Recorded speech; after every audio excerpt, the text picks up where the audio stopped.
So let's go into the specifics of the program. Tell us exactly how your council is empowering the young people, both for 2030, then for 2063, as far as Africa Continental Agenda 2063 is concerned. So what are the key pillars in terms of operational programs that you guys are involved in? Okay, so I think what's very important is the signing of the African Continental Free Trade Area was in 2008. Right. And after 2018, COVID hit us. Right. And a lot of things happened around COVID. And one of the critical things that we as council was met with was the issue of drug and substance abuse after COVID-19 and how our young people are being wasted because of that.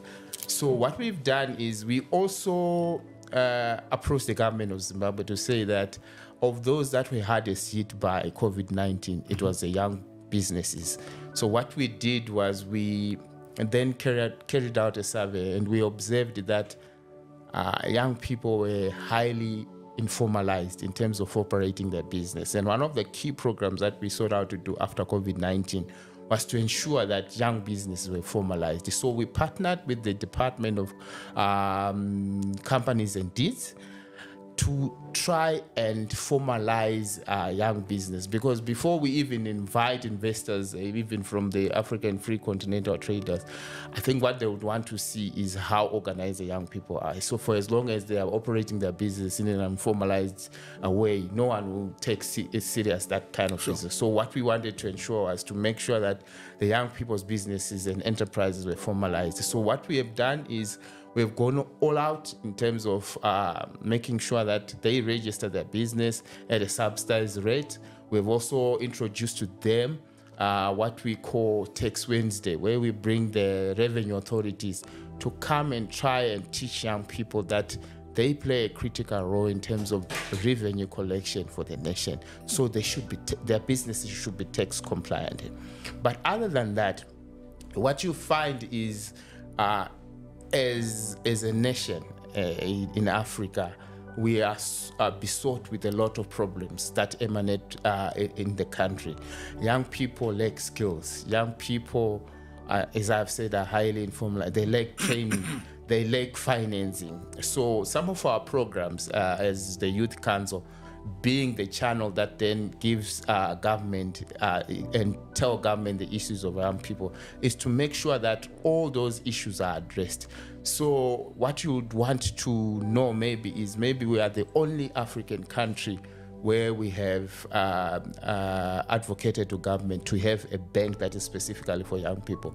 We have what we know as Empower Bank in Zimbabwe, which is a youth bank that is solely for the young people. It is an initiative of the Zimbabwe Youth Council together with ministry, having seen that for young people to thrive, they need financing.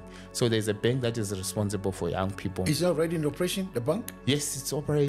It's already been established. It's established. Empower Bank. If you go on your website now and punch in Empower Bank, you'll see its branches. They're scattered all over. So they're solely responsible for ensuring that young businesses are financially equipped.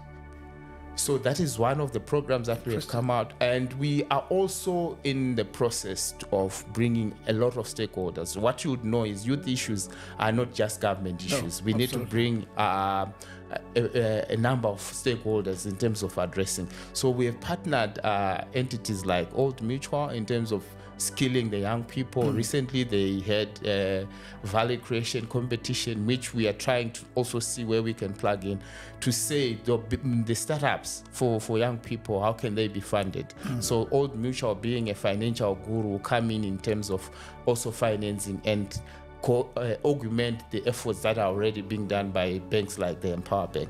You would also find that we also have a women's bank.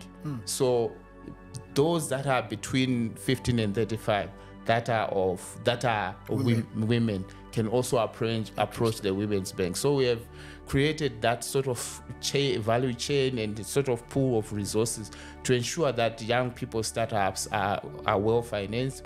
But what we've also done is government as a whole has various initiatives that they're doing. So together with the Ministry of Youth, we've gone on to advocate for government youth focal desks that are responsible for every ministry has got someone or a department that is responsible for accepting and dealing with issues that concern young people.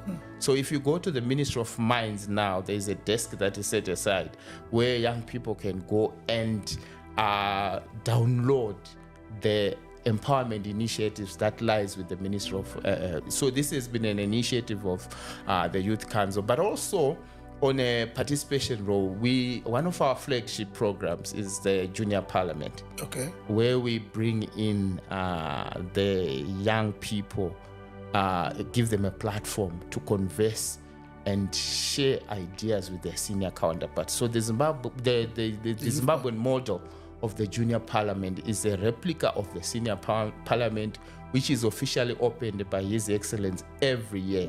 To date, we have carried out over 30 sessions of the Junior Parliament. So though the young people that are school-going are elected in their provinces, they become junior parliamentarians, they get an opportunity to meet their senior counterparts.